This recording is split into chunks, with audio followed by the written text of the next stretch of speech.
Okay, welcome. This is the House Appropriations Committee. It is Wednesday, February 12th, 2025.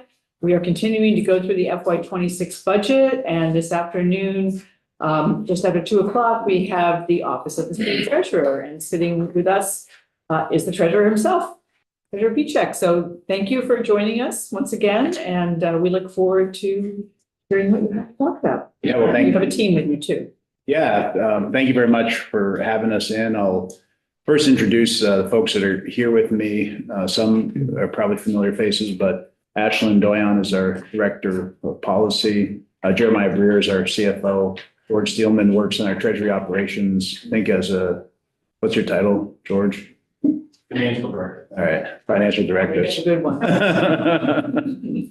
But the team that helps us both, obviously in the State House on all issues in terms of Ashlyn and George and Jeremiah on sort of all issues related to the Treasurer's office, but also in terms of putting our budget together too. So we also sent over 5 documents to the committee today. One is the slide presentation that I'll run through. One is the 90-page detailed document with all the budget detail, including the ups and downs.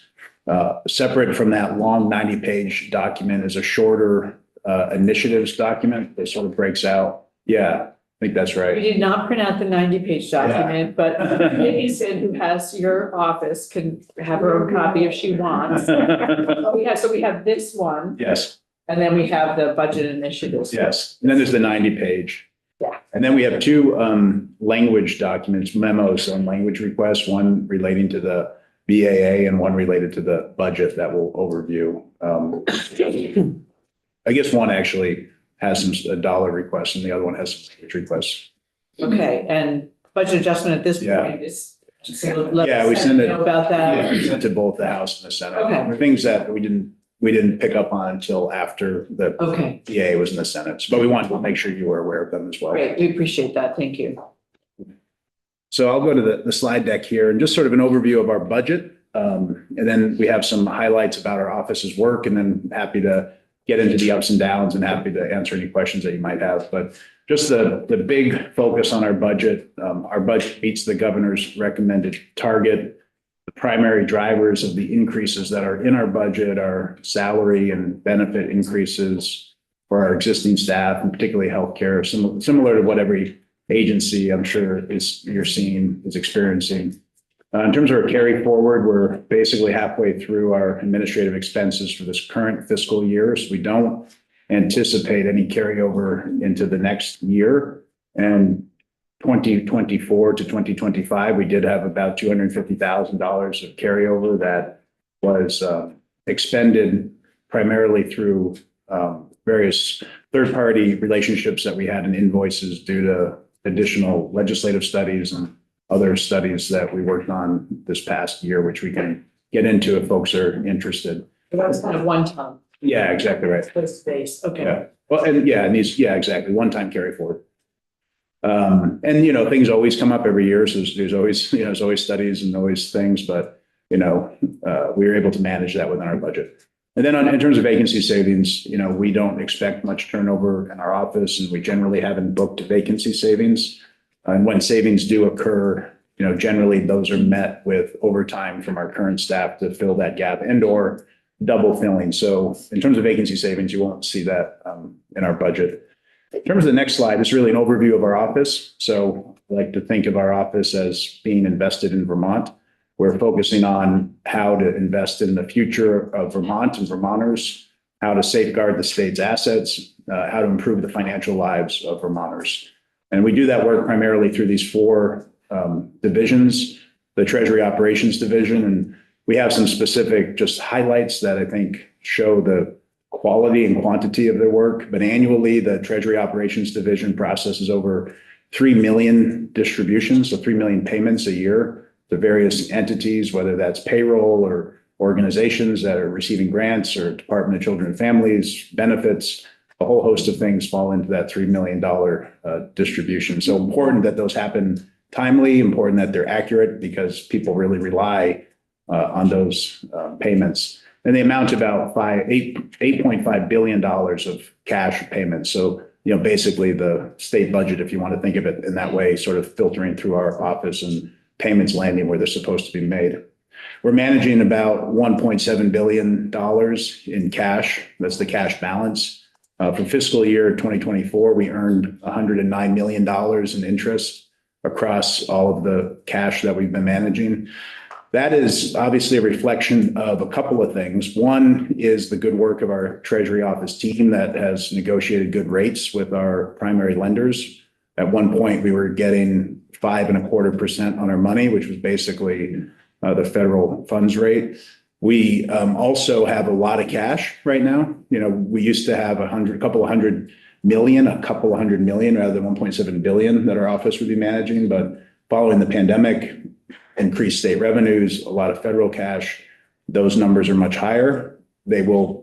We expect to come down over time as federal funding gets spent down, but they also could be replaced by state funds. But that balance is unusually large. And then the interest rate environment that we're in, we've negotiated good rates, but we're also just in a really high interest rate environment. And who knows what's going to happen with that? I mean, if we had started to see that come down, and I thought it was going to come down, it looks like maybe the Federal Reserve is signaling it'll stay where it is for a while. So that's all just a way of saying our team has done a great job making good on that 1.7 billion in cash and making sure it is at this point, I think maybe the fourth largest revenue stream into state government. And just to put a perspective on it, like 3 or 4 years ago, there was a year where we made like $700,000 on our cash. So both because the interest rates are so low and we have a lot less cash. But now 109 million. Post-COVID, we had, thanks to that, yeah. So in terms of the OPEB, this team is also investing approximately 290 million. That's in the OPEB funds now. So I highlight that because that fund is growing, like that we're now pre-funding the healthcare, the OPEB. So it's 300 million. We want it to grow into the billions. It needs to grow into the billions to meet the liabilities. But one good thing there is that we're now investing it. So $32 million of monies that taxpayers did not need to come up with. Those are investment earnings in fiscal year 2024 to help close that gap in our unfunded liabilities. So this is, for people who don't know, other post-employment benefits. So it's non-pension, yes, healthcare, teacher and state employees. Yeah. And so this is for teacher and state. Yeah. Okay. That's my other question. And we have a couple of slides on pension generally, but just to flag that this Treasury operations team is sort of charged with that as well. Okay. And then in the most recent year, we issued $113 million in bonds. We usually do a bond offering every year. This Treasury operations manages that. So that's money that comes in to fund the capital bill and capital projects. So on top of on top of issuing new bonds, we also look for opportunities to refinance old bonds, which I think I mentioned when I came in on Zoom a couple of weeks ago. So in fiscal year 2024, $3.7 million in savings. So we had a pretty significant savings for, even in this environment, for refinancing bonds back from 2014, I think it was. So the next division, I just wanted to highlight the retirement division, trying to sort of quantify their work. Over 65,000 individuals are in the system in some way across these 3 public pension systems. That's the municipal system, the teacher system, and then the state employee system. So 65,000 people could be people that are currently working and they're earning, their benefits under the current system. They could be retired and receiving benefits. They could be separated from service, not yet eligible, not yet retired. So they're working another job and they're younger. But 65,000 people in some way connected to these 3 public pension systems. And then thinking about their work, they're working on distributing over $500 million in annual benefit payments to people that are retired. So another critical division for our department, because obviously retirees are depending on that $500 million to sustain them through the year. And that's something they're living on, having a dignified retirement, hopefully, as a result of their hard work at the municipal level, in a school district, or at the state level. And I'll mention one other thing, which is when we look at addresses, generally about 75% of people are in Vermont that are those benefits are being paid out. 75% of retirees stay in Vermont. So we talk about the pension system as having an economic benefit too, because that 500 million, obviously individuals contribute to that. The state of Vermont contributes to that. but the majority of that 500 million has been earned from investment returns on Wall Street. So that's us importing money from Wall Street into Vermont, into retirees as a result of the pension system. So something that we, obviously pay a lot of attention to because we're moving in the right direction with the pension system, but something we pay a lot of attention to on the micro level to make sure people are getting their benefits and payments that they are owed. The unclaimed property division, another division in our office, this year, I guess it was last year, 19,000 plus claims, fiscal year 2024. We'll talk a little bit more about unclaimed property because we do have a request for that. But you can see the record number of claims, the amounting to $5.8 million returned to Vermonters. And that's on the monies that are going out. On the monies coming in, this is still a growing number. We received over $18 million in unclaimed property in 2024, which is the highest number in 2 decades. Mike, you're probably going to get to this here, but how does something become unclaimed? Yeah. Just a real quick. So it's a lot of categories, but if you think of like a bank account that you forgot about, and after 3 years, the bank hasn't been able to get in touch with you, they're required to turn it over to the state treasurer's office. It could have been a place of employment that issued you a final check, but you moved between your last day and when you got the check. So that check was never cashed, and then that employer, after 3 years or sooner, required to turn over to the state treasurer's office. Insurance proceeds, life insurance, sometimes they can't find a beneficiary and those proceeds come to us. So there are a lot of ways that money can come to us in terms of cash, stock holdings as well, or also safety deposit boxes. Safety deposit boxes are turned over to the treasurer's office after a period of inactivity. Thank you. Yeah. So do you earn interest on the unclaimed property? Yes, although the total number of unclaimed property is $130 million. Like that's the big number that we use. But since the beginning of this program, there's always been a general fund transfer.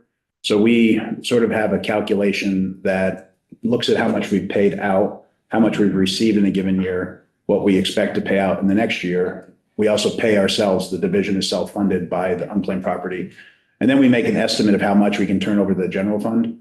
So we only maybe have 20 or 25 million, in the treasurer's office for the 130 million. Yeah. But we know, despite all of our best efforts, which we'll talk about here in a minute, people are not going to turn out for their 3 cents or their $1 or their $2 or even bigger claims that we just, sometimes the claims come into us and it's a big number, like hundreds of thousands of dollars. And the company says, we don't know who this belongs to, but it doesn't belong to us. And, how are we ever going to return that to somebody? Right. Well, it's just like in banking, they don't keep all the money in the safe, Yeah, exactly. your vault. So the money that we do have does earn interest, but it's not the full 130 million. Okay. You get $100 of mine, but it's a donation. I will send it to you. For my brother-in-law, when we first I moved guess up here, we noticed. Did you get a notice? have a beer or something. Nice. Well, it's one of I'll get into it here Okay. Well, I'll just mention the Economic Empowerment Division, then we'll get right into unclaimed properties. Okay. And I'll talk about this again in a minute, but, we've launched Vermont Saves, providing access now to retirement to tens of thousands of Vermonters who previously didn't have access to retirement. So a great program. It's in open enrollment right now. It was launched about 6 months before we anticipated. And even when we planned to launch it, it had an 18-month rollout period. All of that has been fast forwarded to December. We launched the program. So we're excited that it's ahead of schedule and people are saving, which we'll get into. But I did want to stay on unclaimed property just again, because we have a specific ask here. So this shows the amount of unclaimed property over time. I mentioned 130 million. You can see that in 2024, $133 million. You can see the rapid increase over the last decade. Similarly, in terms of the number of properties. So this is the total cash value. The number of properties similarly have been going up dramatically in the last decade. I think we're over 1 million individual properties that we hold now, just to give you a sense, even though we're only a state of 100, 200 or 650,000. And then similarly, on the next slide, you'll see that the monies that come in every year, and then the monies that we pay out every year, the monies that are coming in every year in that dark green, and the monies that we return are in that lighter green. So even though we're returning money, like it's growing and it's the amount of work that exists is growing. So this really signals to us a couple of things. Like we have to figure out how to be proactive in making people aware that unclaimed property exists and that they can go file their claim. And then what are the ways that we can be proactive and just return money to people and organizations that they might not be aware that they had.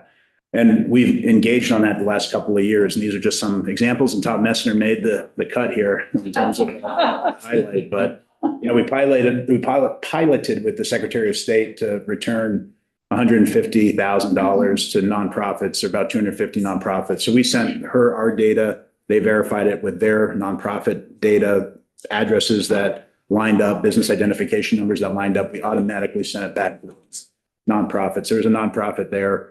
That family had actually lost their son to cancer, and they had started a foundation before the pandemic that was focused on giving young people that are experiencing cancer, being treated for cancer, the opportunity to experience something like fun and joyful in their lives. So their son had gone to the World Cup in Europe, and that happened right before he had passed away. So they had started this foundation. They had forgotten about $33,000 of money that was in a PayPal account. They had another child that had a lot of extra needs during the pandemic. They just forgot about it. They didn't realize they had it. We were able to get it back to them, and they're going to start the foundation again. This money back program, which we partnered with the tax department and the governor's office on, we had a pilot a year ago. This year, we rolled it out more broadly.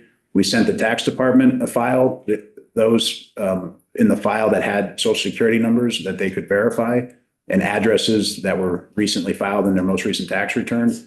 We mailed them checks ranging between $100 and $500. So that was a $1.3 million program returning checks to 5,000 Vermonters. Just another example of something we do to try to raise awareness is this Unclaimed Property Roadshow. We do different things like this. We go to different community, try to get local media on the fact that we're returning money to that community. We'll be in Rutland tomorrow, actually, in connection with a program that we're doing this month to return $1 million to Vermonters. That's sort of a goal that we set because February 1st is National Unclaimed Property Day. And You missed it. oh yeah, We should. well, it fell on a Saturday, so we celebrate on Monday, I guess. But and then we have this radio, this TV ad that we did with Tom Messner. We do always have done TV ads and paid ads, but this one I think was a little catchier in terms of having a trusted verifier be on the ad, and it was weather related but connected to unclaimed property. So we have the same budget for our ads, but I do think people see them and recognize them more when there's somebody like Tom Messner in the ad. So all of that has meant that we have started to see this improvement in terms of the number of searches to our website. It's up about 50%. The first 6 months of this fiscal year compared to the first 6 months of the last couple of fiscal years. On the next slide, you'll see that the number of properties paid out has dramatically gone up the first 6 months of this fiscal year compared to the first 6 months of the last couple of fiscal years. So more than double the amount of claims that we're processing. And then similarly on the money, on the next slide, you'll see the dollar amount keeps going up, and we're continuing at a pretty high pace this year. I mean, these are 6 months in, but the pace is pretty steady. So this workflow is increasing both because we have more property coming into the system, but also because we've stepped up our outreach efforts as a response to that additional increase in unclaimed property. But if we can go to the next slide, you'll see that our unclaimed property division has not had a new position in over 25 years. So there's a staff of 4 people. Even though during that period of time, as I mentioned, the properties that we pay out have grown from 2,500 now to over 19,000 in the most recent fiscal year. So in a per staff person perspective, the properties per staff person have gone up by about 7-fold over the last 20 years. So the workload is a lot greater. There's also growing concerns around fraud. There's a lot of fake IDs that are very good and very accessible to people. And we have been targeted both in terms of small dollars and large dollars by fraudsters. AI is making it making it easier for fraudsters across the board in financial services to execute on fraud. So they have a greater workload in terms of the number of claims that they're processing, but they also have a greater workload in terms of the complexity of those claims and the diligence. So what the request is for 2 positions that would be program technician, 3 positions, a total cost of about $200,000, and there would be no general fund impact. because we are funded, our entire unclaimed property division is funded out of the unclaimed property that we receive. So it would be 100% from the unclaimed property fund. John? So it's great you got this outreach going on here. So someone reaches out and says, hey, I think I've got some unclaimed property here. What do they have to show to someone? Yeah, depends on the dollar amount. The smaller the dollar amount, the less $10,000. application. Yeah, so 10,000, we actually would require a person to come pick up the check in our office. I think 10,000 is the actual cutoff for that. We had an incident where somebody for a much higher amount tried to scam the department, and we couldn't verify that it was. We knew that the person was owed the money, but we didn't know if the person reaching out to us was the right person. And we kind of just implemented a rule a couple of years ago to say if it's over $10,000, somebody needs to come in so we can verify it's the right person to pick up the check. But generally, if it's just your money, like if it's you, as the owner, a driver's license, any records that relate to the bank account or the life insurance policy, if you're the beneficiary of the money, then it's okay. You might be owed it, but has anybody else also owed the money? Do you have any siblings or anybody else that was in the beneficiary of the life insurance policy? So it kind of depends on the dollar amount. For smaller claims, we have a more automated, quicker process to get money back to people. But for higher dollar claims, it's a little bit more time consuming just because of this issue of fraud. But again, kind of the reason why we're asking for 2 staff positions too. Sure. Harrison? Yeah, Mr. Treasurer, are the 2 staff positions, which you did a good case of outlining the increase and stuff, but were they in the governor's recommend? And if not, why not? I mean, I have to assume you requested them when you went through your normal budget process. Yeah. So because they're not general fund impacted, and it might not even be because of that, but we were just told any new and what they called initiatives, which included new positions, should not be in our base ups and downs and should be presented separately. So that's why we presented it separately here.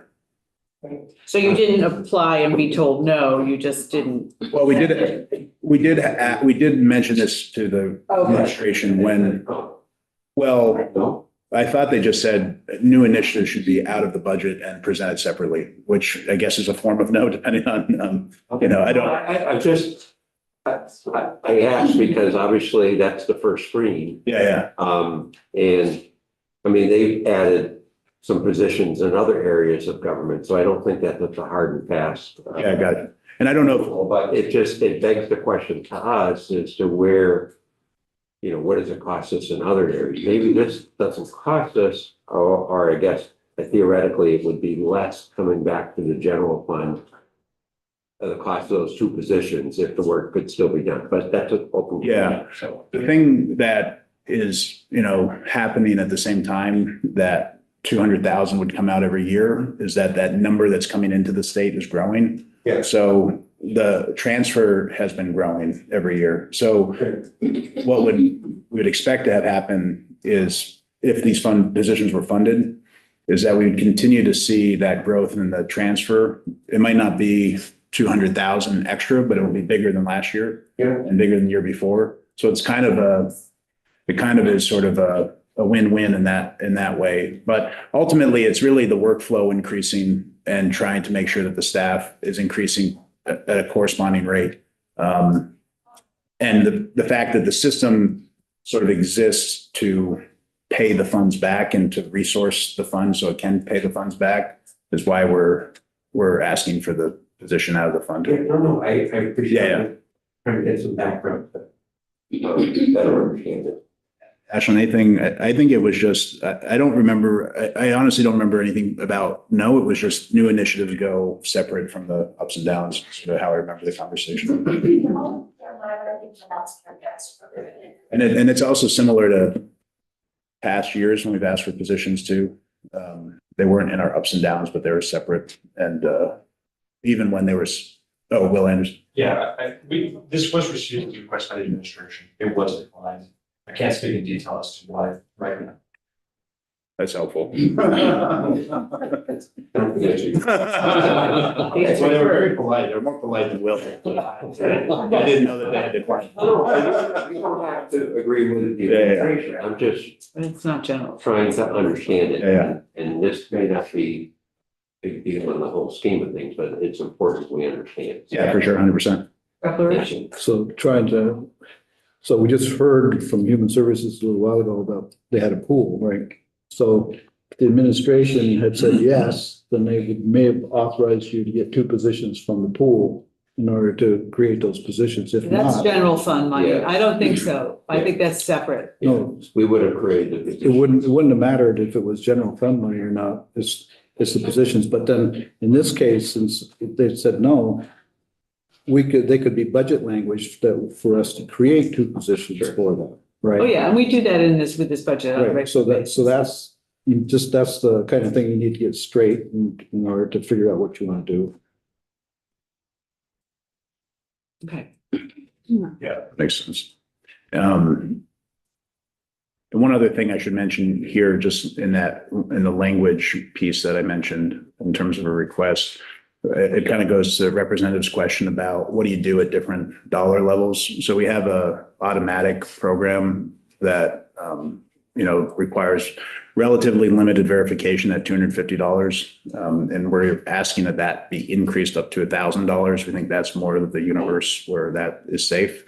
And it's easier to get money back to people than the bureaucratic sort of concern around having various information filed with our office. That makes a lot of sense, that we don't change these numbers in the statute very often, but do we have language for that now, or are you going to give us? We will send in it, yeah. Okay, great, thank you. Yeah. Sense. So I think that's everything with unclaimed property, unless there are any other questions there.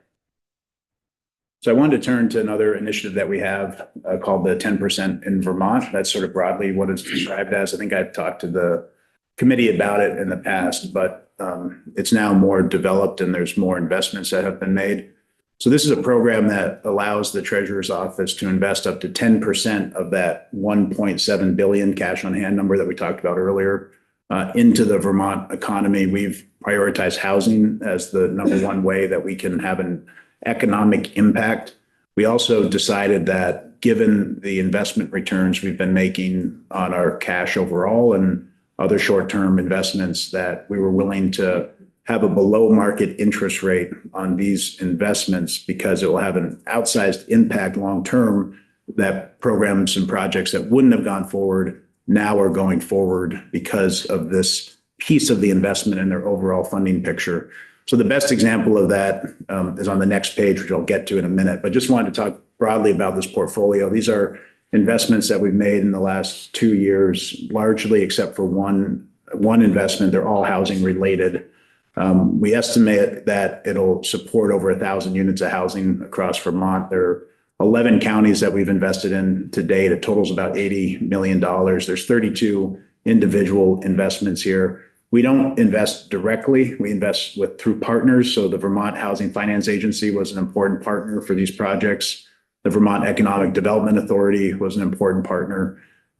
Some private banks and credit unions were also partners with us in making these investments. But if we go to the next slide, I'll just, again, I think I provided one of these examples last year, but we had an $8 million partnership recently between the City of Rutland and Heritage Family Credit Union and our office to provide $8 million of low-cost capital to the Heritage Family Credit Union. They're executing on the City of Rutland's vision to build more housing in their downtown, infill housing, retrofitting, rehabilitating housing, also multi-unit development as well. They expect that'll support 150 units in downtown Rutland. The price that somebody ultimately will pay in terms of the interest rate is about 3.5% as a result of the low-cost capital and their administrative and risk tolerance that they had to add to that. So it's a pretty low price point given how much money costs at this moment in time, but to facilitate more housing in a critical part of the state is, a significant return in the long run for the Vermont economy more broadly. That $5 million investment through the Vermont Economic Development Authority, 65 units. That's the Virgins Grand project in Virgins. And that is one I just want to highlight again because, they had an estimate that their project was going to cost about $17 million before the pandemic. And then as materials got more expensive, as labor got more expensive, they were thinking it was going to be more like $22 million, in that ballpark. So $5 million more to build the 65 units, the corresponding 40 jobs. The 65 units are for moderate Vermonters on Medicaid. There are very few facilities like this that accept Medicaid. So there's all the reason in the world for the project to go forward, but the $5 million of additional cost at the rate that interest rates were in 2023 made the project not pencil out anymore. So being able to provide $5 million of low cost capital allowed the project to go forward. And one of the reasons we like this project so much is because it's about to be finished in March. But also those 65 new units, they're going to track where the new residents are coming from. And, our theory and other people's theory is that if you build more housing for older Vermonters, that's going to free up housing across the community and across the county as people move into housing for older Vermonters and free up their 2 or 3 or 4 bedroom home. So what are the, so just to be clear here for people, these are loans, they're not Yeah. grants. And they're below market rate. I'm not sure what that means these days. I've been out of the banking world for a little while, but what are the general terms of these loans? Yeah, so we always lend through somebody else and Yeah. generally we have a cap as to what we allow them to add to it. But so I'll just mention what we lend to somebody at. So it depends on how long the loan is, or the duration. Yeah. If it's a relatively short loan, like 5 years or less, Yeah. it will be at 1%. If it's 5 to 10 years, it's 1.5. If it's 10 to 20 years, it's 2%. And generally that's as far out as we've lent. Yeah, so 20 years. And Yeah. 2%. That's a pretty good deal. Yeah, well, again, our position on it is there are examples of housing projects that wouldn't have gone forward in this unique moment in time where interest rates are so high and housing costs are high to build. And, the Federal Reserve's policy is essentially to try to slow down economic growth and slow down, not specifically these projects, but in a general sense, these projects. So if we can do something that's sort of counter cyclical to that and allow these projects to push through this period of high interest, again, there's decades of economic benefit to that.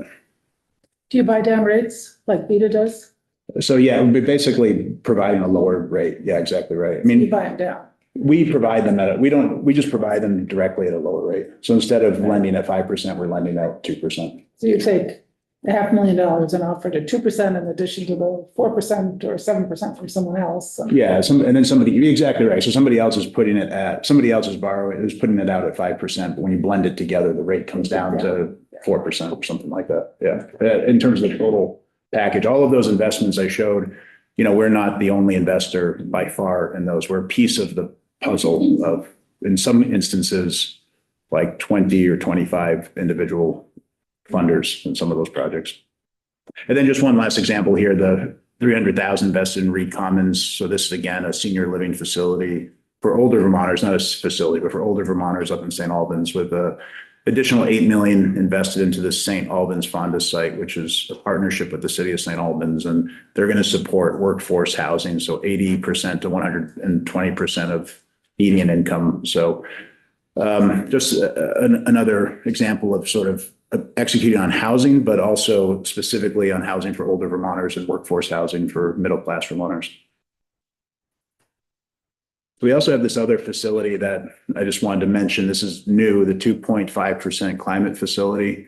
So it's the same concept that you can lend, up to 2.5% of the state's cash on hand. We have, it wasn't intended that we would be using it for flood impacted communities, but that's how we've decided to use it because of the dramatic flooding that happened in 23 and 24.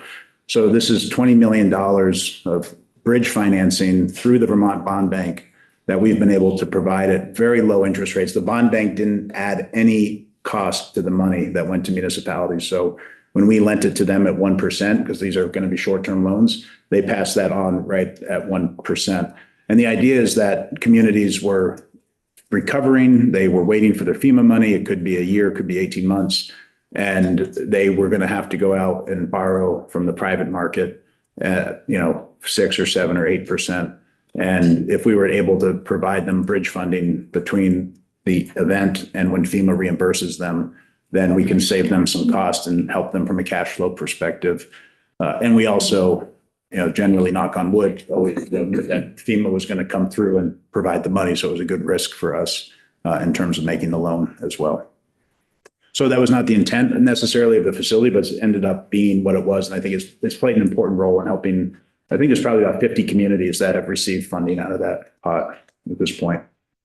Another couple of programs I wanted to touch on: Achieving a Better Life Experience, the ABLE program. So this is a 529-like program for individuals that have disabilities, and it allows them to pay disability-related expenses. So otherwise, if ABLE did not exist, an individual with disabilities might only be able to save about $2,000 until their benefits are impacted in some way, state or federal benefits are reduced. The ABLE program allows individuals basically to save up to $100,000 until their benefits are impacted. So it gives an individual's family more stability and security that, if something happens, they have some money there that's available to them, not an extreme amount of money, but some money that's available to them so that they can pay for disability-related expenses without their benefits being reduced. So in Vermont, we have about 1,200 active ABLE accounts. The average balance about $10,000. The total assets under management about 12 million.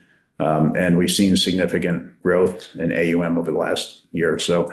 A program this is one that was implemented under Treasurer Pierce. It's a national program. Other states are doing it as well. We're in a partnership on this program and it's working well. We're trying to continue to find ways to promote it and find partnerships. We participated in the Penguin Plunge this past weekend with the Vermont Special Olympics. Yeah, our team did, including myself. All right. That's good pictures. Yeah, exactly. I'm still warming up. Yeah. How cold was it? It was like as cold as it could be because it basically had iced over and they broke the ice. Okay. Brave souls. Good job. I then wanted to touch on. One question for Karen. He wants to know about. The ABLE accounts, so someone with a disability, but then they have to set up an account into this ABLE account, and they could have up to $100,000 in there without their benefits going down. Yeah, exactly right. They can have, or it could be a lesser amount, obviously, but they could. I think you can have up to about 300,000 in that account in total. But at some point, you're over 100,000. Your benefits will start to get impacted. Yeah. So a new program that I mentioned, Vermont Saves, I just wanted to provide a brief update on that. We're really in the early stages of this program. I mentioned that we got it up and running and open enrollment is ongoing. You can see a couple of slides here. Again, we're very early, but, over the month of January into February, we've seen about 12, from 600 to about 2,500 employee records in the system. So that's not everybody that's enrolled, but people that are in process of being enrolled, are already enrolled, have opted out. You can see the total number enrolled is about 470 right now, growing through this month. And then the assets under management, again, very early, but 40,000. So we expect a pretty significant uptick in enrollment over the next 2 to 3 weeks because the open enrollment period is set for December through March 1st. And question. Okay. I got an email from a constituent who had been requested to provide some information, and it went to something or other. SUM is the website. Do you know what I'm talking about, Ashlyn? What's it called? I want to say this out loud for people. For the record, actually, Someday Bestwell. Yes. It's SUMDAY.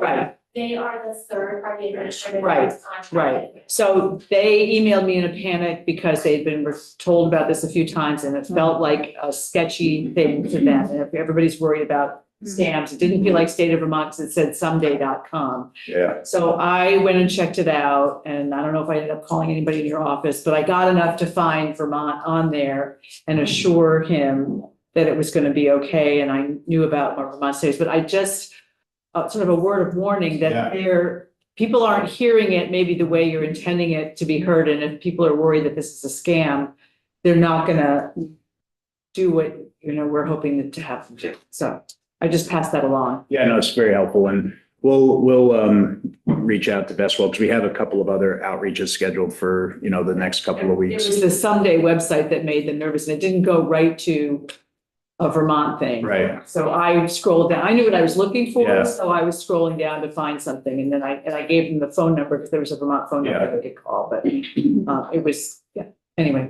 Yeah, no, I mean, even, even with unclaimed property, when you are affirmatively reaching out to someone, telling them that you have money for them, it takes a while to get to the point where they believe it. Dearest beloved, how many of us have gotten those emails, right? You probably don't start yours that way. From a prince. That's Pat. Yeah. Please come home and shovel. Yeah. Go ahead. No, I remember when the Vermont Saves went through, and I think it had near unanimous support, which was certainly very positive. I'm curious as to, maybe it's too early to know, how many employees are opting out? I Yeah, think they're automatically in if Yeah. you're in a qualified small business, but you can opt out, and I'm just curious if you got any feedback on that. yeah, so we get a weekly report that shows, where these numbers came from. There's a bunch of different categories. So I think of the 2,500 records that we have, I think it's about 20% of people are opting out, which is not all that different than other states. Now, only about 20%, now that number could go up, because there is this lag between when you have been notified that you're enrolled, like a 30-day lag. Yeah. So you have 30 days to opt out, and then they pull your first payroll, and they make your first contribution, and then they hold on to that for another 30 days, because there's this sort of expectation that maybe somebody didn't fully read the whole thing, and they didn't realize the money was going to be taken out until it did. And then after that additional 30-day period, the money then goes into a target date fund and is invested. So there's sort of a long process between when we get an employee record and when they're actually enrolled, like those 470 people are. But right now, there's about 20% opt-out rate. Okay, that's helpful. It'll be interesting to watch this going forward. 'Cause Yeah. I think can someone a year from now saying, geez, I need to buy a new car, can I pull that money out? I mean, you don't get a tax deduction initially because it's a Roth, Yeah. but you're earning that money tax-free. I mean, the interest on that. Can you do that? Yeah, so we set it up intentionally as a Roth to provide more flexibility. So if you put $500 in and you earned $100, you can pull the $500 out, because that's the principal, without any. Not the interest. Yeah, exactly right. Okay, good to know.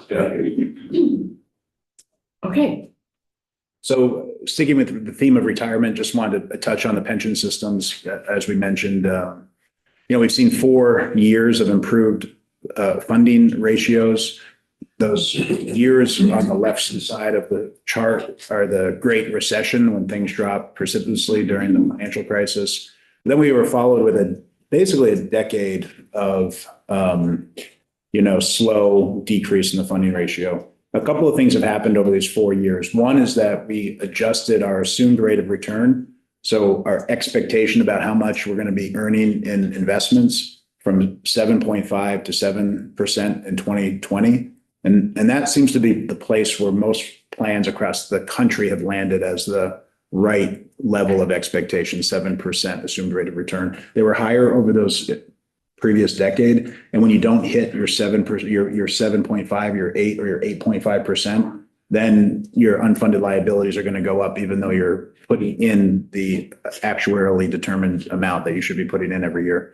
So that has helped us straighten out. And then also the pension reforms in 2022 that are now fully implemented have helped bring more money into the system earlier, so that those dollars can be invested and those investments can be put to work rather than taxpayer dollars.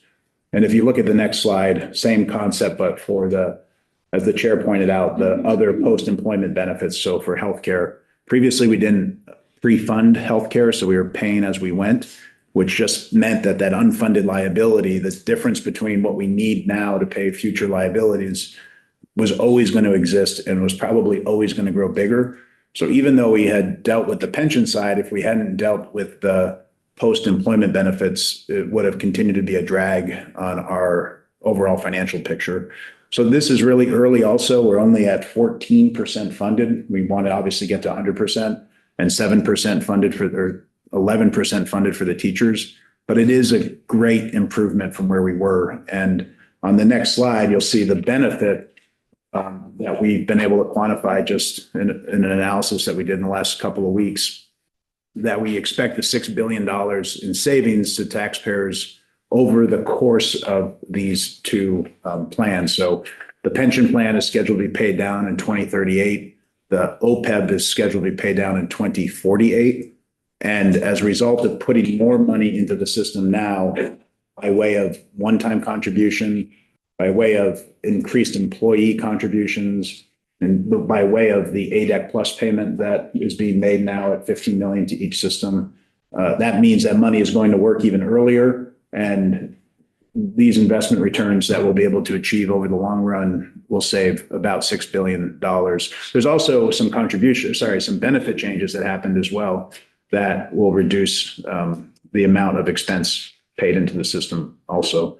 So you can see that 1 billion in savings from changes to employee benefits and the employee contribution rates that went up, and then about 5 billion, most of which is for the pre-funding of OPEB. So we had sort of a schedule of what we think is going to happen, and we're paying more each year for some period of time, and then the amount we pay extra each year is going to go down. How many more years do we have of increase? Do you remember? So in terms of the overall unfunded liability, pension is 2038, OPEB is 2048. In terms of the Annual payment. extra, Yeah. the 15 million, Yeah. that goes away when the systems are at 90% funded. Oh. And the state system is expected to be 90% funded in fiscal year 2033. Okay. So that's not all that far away now that you're working on 2026. That's right. And then the teachers, 90% funded fiscal year 2035. So, that's, Okay. yeah. I was thinking it was sufficient, but I was being optimistic. I know. Maybe we'll have one heck of a stock market. You're all set? Okay. Okay. So just wanted to mention this since we had announced it publicly, the medical debt relief proposal, House Bill 112, Senate Bill 27. So it's a proposal to eliminate $100 million of older medical debt held by moderate low-income Vermonters. It requires a one-time appropriation, $1 million to be able to do that. The bill also prohibits the reporting of medical debt to an individual's credit report going forward. So the idea is that you provide one-time relief in terms of medical debt elimination, and then on a go-forward basis, prevent medical debt from being on somebody's credit score. There's financial benefits, but there's also health outcome benefits. Individuals that have medical debt are less likely to seek care. They're more likely to defer, worried about their medical debt and it compounding. So they don't get the care that they need. And when they don't get the care that they need at the time that they need it, it often gets more expensive and has a worse health outcome. So the reason that the 100-to-1 ratio is achieved is because the debt is older, it's past the collection period. It's held by moderate and low income Vermonters. So the economic value of the debt has gone down to a penny on the dollar, but the Vermonter is experiencing that debt at full face value. They are expecting that they have that full amount that they owe their provider. We don't need to get into that whole program here, but $1 million go to, does it go to the hospitals? Or does it go to some private debt collection agency? How does the process? Yeah. So how the bill is framed, we would have the ability to partner with a third party, and the third party that's the preeminent one in this space is an entity called Undo Medical Debt. And they are a nonprofit that has been retiring medical debt for about a decade. They started with philanthropic activities only. So they were getting money from donors and from foundations. And then about 3 years ago, government started partnering with them to specifically focus on their state or their city. So we would partner with them. They would negotiate with the hospitals. They would come back after analyzing the debt file and say, we have 10,000 individual debts that we want to purchase for $100,000, we would look at the invoice, approve it, undo the money. They would send it to the hospital that they're buying the debt from. Now, the hospital, in some cases, have actually just provided the debt to undo medical debts. They basically donate the debt because it's such a small economic amount. Some hospitals have talked about putting the 100,000, that's just as an example, toward other patient assistance programs to further assist patients. But at that point, it's sort of a decision for the hospital. But, you know, in no instance is it going to make a hospital worse in terms of a financial position. It could only improve their financial position. The hospital doesn't have to accept. Yeah, exactly right. They don't have to participate at all, nor do they have to accept the price. Thank you.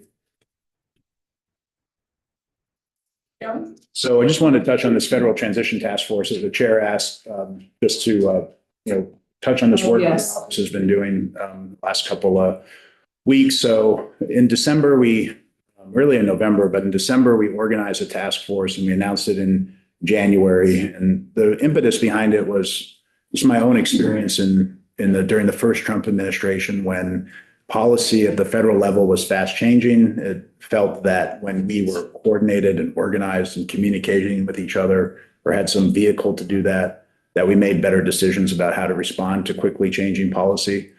So that was the concept here. We wanted to focus on the Vermont economy. We wanted to think about future state fiscal or financial issues and individual impacts on households and businesses as well. We've been focused on a lot of topics, tariffs and how tariffs might impact the Vermont economy, disaster recovery issues and disaster recovery reserve as a possibility, because, will FEMA be there in the same way in the past? Discussing an Office of New Americans around coordination and data collection. We've talked about the issue of municipal debt, and right now it's tax exempt, but there's some discussion that the tax exempt status might go away legislatively, and that would mean millions more in interest costs of municipal governments and state governments. So there's a lot that we're monitoring in this bucket. One thing that we have done that is affirmative action is this webinar that we hosted with the Vermont Chamber of Commerce and the Vermont Businesses for Social Responsibility. So during one of our task force meeting, we had a business owner who said that they were just frustrated that they had to focus on this issue of what would happen if ICE showed up at their place of employment, that they wanted to focus on their business. They didn't want to worry about this. And they were frustrated they had to do it alone, that they had to maybe hire a lawyer or go through an expense. So we said, well, what if we put a webinar on that sort of brought experts in and told employers what they need to know relative to immigration and what happens if ICE shows up at your place of employment. So we partnered with the Businesses for Social Responsibility, with the chamber. We put it on last week. I think we had about 700 participants. We had over 1,000 people registered. So I didn't know Teams had a limit, but that's the limit, 1,000. So we had to stop advertising it. And it's up on our, We could do another one. yeah, well, it's up on our website. We posted it and anybody can take a look. So we're thinking about other ways that we can share information out to businesses or nonprofits or general public that would be helpful for them. So you're focusing more on external to state government at this point, so we're thinking about what happens to Medicaid or, things that we have $3.1 billion in federal funds that come through us, and some of it, maybe roads and bridges are going to be fine, but maybe not some of these other things. So it sounds like you're focusing more external, and which is fine. I just want to get clear because of who's doing what around. Yeah, it's not to say that we haven't looked at the impact of the state. I mean, the way that presented itself most specifically was with the funding freeze. Yes. Right. So we were highly involved on that and trying to understand the impact. And we worked with the Attorney General's office. And I think we provided at least one declaration to them in terms of the impact it was having on Vermont. We have been thinking ahead, not just about the funding freeze, but what happens if there's an impasse in March when there's a continuing resolution. Yes. So, does our office have sufficient authority on a temporary basis to provide cash flow to various agencies within government so that when the federal funds come back, the services aren't disrupted. So those are sort of, things that we're thinking about as well in this group. And our own Maria Blair from the Joint Fiscal Office wrote a piece of, was it last year or the year before, on the federal fund, if the federal government shuts down? Yes. So I have a copy of that, and I can send it to the committee if you would like to see a copy of what that is. Or Maria, can you send it to Erin, and we can put it, you can just, Sure. because I think it's a public document. It's on our webpage. Yeah, okay, so we'll get you a copy of that. And I see Ashlyn's. Thank you, tax exempt bond status. Yeah. I didn't see one that. Yeah, just, I mean, that's one that would be more of a legislative item instead of an executive action, but there's discussion about, rolling back the tax exempt status for municipal bonds so that both municipalities and state governments, would not enjoy that benefit. When we go out and issue a bond and you as a buyer don't pay federal tax or state tax on it, we're able to sell that to you at 3% rather than 6%, whatever the percentages are, because the value of it is so much greater because you're not paying tax on it. So we're able to finance our projects at a lower cost to taxpayers. I think the initial estimate was that, you remember I mentioned that we issue debt every year. Right. So we issued $77 million in new debt fiscal year 2024, $77 million. I think the estimate I saw today from our office was that would be $18 million more expensive in interest if the municipal benefit went away. So it would. Is that the only pot of money that would be affected from the bonds, or would it be all bonds sort of retroactively? Oh, I don't think Or just going retroactive. forward? I think prospectively, but it's us, the bond bank, who does, $600 million of financing through, various municipal governments. VSAC, the Vermont Economic Development Authority, UVM, colleges, if they issue debt. Right. Basically anybody that the Vermont Housing Finance Agency, I don't know if I mentioned them specifically, but, anyone that issues bonds would have increased costs as a result. Okay. Well, I appreciate that you're thinking about these things, and I think it's going to take all of us to think about them, and we'll never think of all the possible scenarios. So just understanding the lay of the land now will help us react more quickly and appropriately. Yeah. So I want to hit on these. I mentioned earlier, we have memos that we submitted also with these budgetary requests and also the budget language requests. But on the monetary budget requests, we mentioned this medical debt relief, 1 million one-time funds. And I've talked to the chair about that, but we have monies that the whole committee has talked about this with the $20 million of monies to buy down bonds early, and how, given the state of the market, rethinking that 20 million and putting it more to immediate impact is something that we're open to, and suggesting that maybe $1 million of that could go to this program. We mentioned the new unclaimed property positions, this baby bonds pilot administrative funding. That's something that's not new, but also is new. The baby bonds pilot was passed last year. We've developed the pilot in terms of the structure of it. The idea here on the baby bonds pilot is that, the full program would focus on children born into poverty, getting $3,200 set aside for them that would grow over time so that they could invest that. Our office would invest that money. But at the age of 18 through the age of 30, they could claim their baby bond for the purpose of buying a house in Vermont, starting a business in Vermont, going to school, higher education, job training, or rolling it over to the retirement.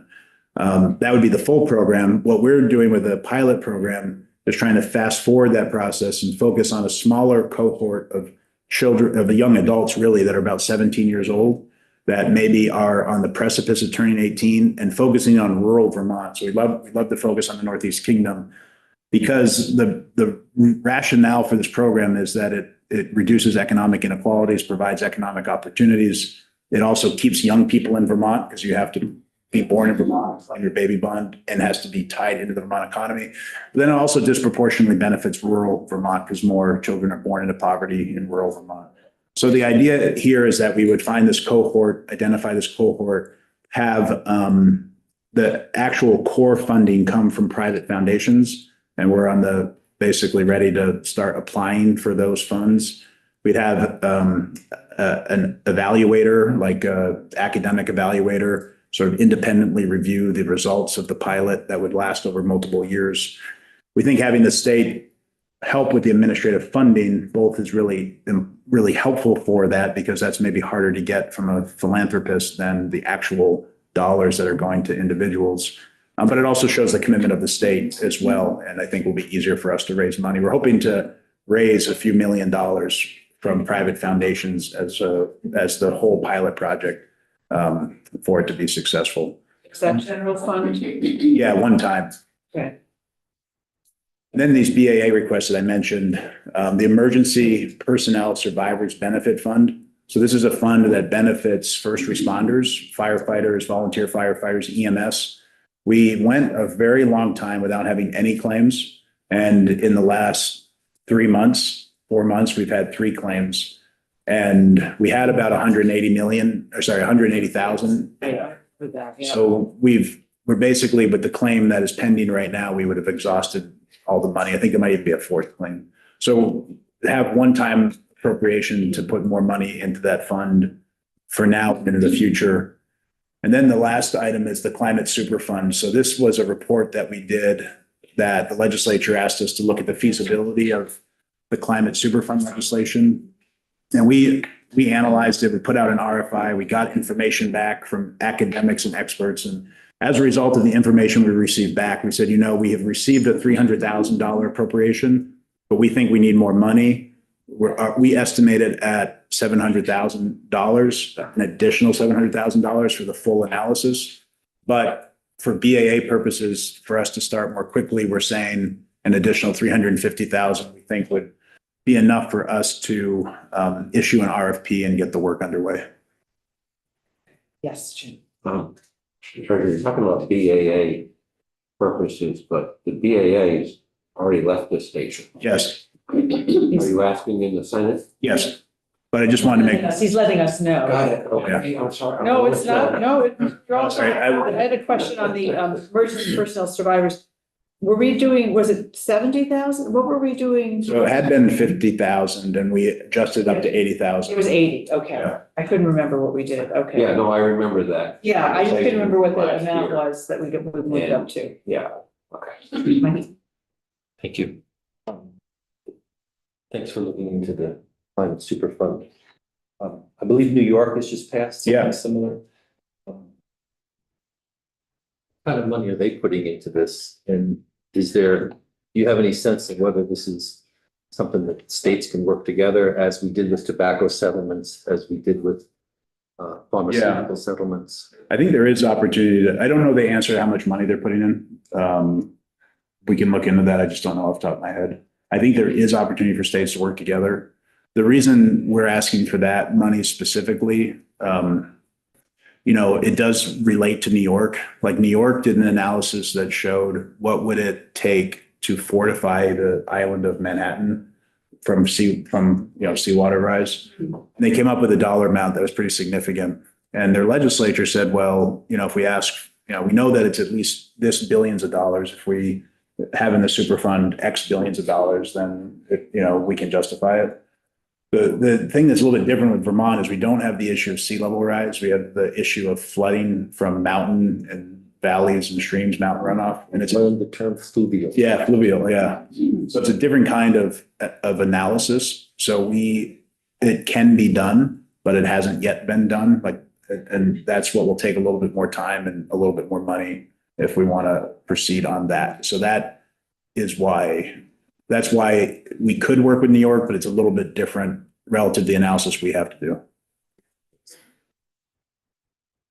Oh, and then I do want to, one last page, just some language items that we're requesting. And we have a memo that's into the committee on this as Yes, well. I think I saw an email somewhere, so, but So there's some clarifying items with Vermont Saves. We had referred to it previously as VT Saves. We want to now make it clear that it's Vermont Saves. We just think it's an easier branding for people to understand. We have an auto escalation cap modification from 8%. So you start at 5%. And if you don't do anything, it goes up to 6 the next year, then 7, then 8. We want to raise that to 10. Maine and Delaware, which are partner states with us, have moved it up to 10. you do want to be saving more like 10 to 15% of your salary in retirement. So I think it's a good substantive change. And then clarifying that holders can have both a traditional and a Roth IRA. Right now, our system's set up as a Roth IRA, but the federal government also has created a program called the Savers Match, which will provide lower income individuals a match basically, or savers credit from the federal government. So you could get up to $2,000 a year if you're saving in a qualified account. A Roth IRA, because it's post-tax, was expressly carved out. A traditional IRA would be a qualified account. So we want to, in the future, be in a position to allow people to be in a traditional IRA to take advantage of that additional federal pull down of money, which at this moment, they wouldn't be able to have that flexibility. The baby bonds pilot has some clarifying language, creating a special fund for the pilot and for administrative expenses. Right now, it's just sort of a general fund that is for the broader program, but the broader program doesn't exist at the moment. The Municipal Equipment and Vehicle Loan Fund broadened the scope of vehicles as well as equipment, hardship allowance waiver for the amounts and for the percentages. So this is a program that we lend money to municipalities for things like fire trucks or graders, big pieces of equipment. We provide it to them at 2% interest. If they work with another town, which I don't know if we've received one of these applications yet, we provide it at 0% interest. We're always looking for that. But I think there are about, I don't know, there are about a dozen or so loans that we make a year to municipalities. And they tend to be smaller municipalities that have a harder time purchasing and financing these big equipment purchases. And then with CDAC, we have changes around, right now we have to do a full report each year, even though we provide a biennial recommendation. So we want to change that so that the CDAC, the Committee on Debt, I have to remember what it is, the Debt Affordability Advisory Committee. So this is the committee that determines how much bonding we can do every year. We do an annual report, even though we provide a 2-year recommendation. So we want to provide a 1-year report with an interim report in the middle, and then add some liability metrics and capital debt appreciation ratios. So I would put this language all into the category of cleanup or, relatively minor, changes. Thank you. We kept you late, but it's always interesting to hear what you guys are up to, so we appreciate it. There's a lot.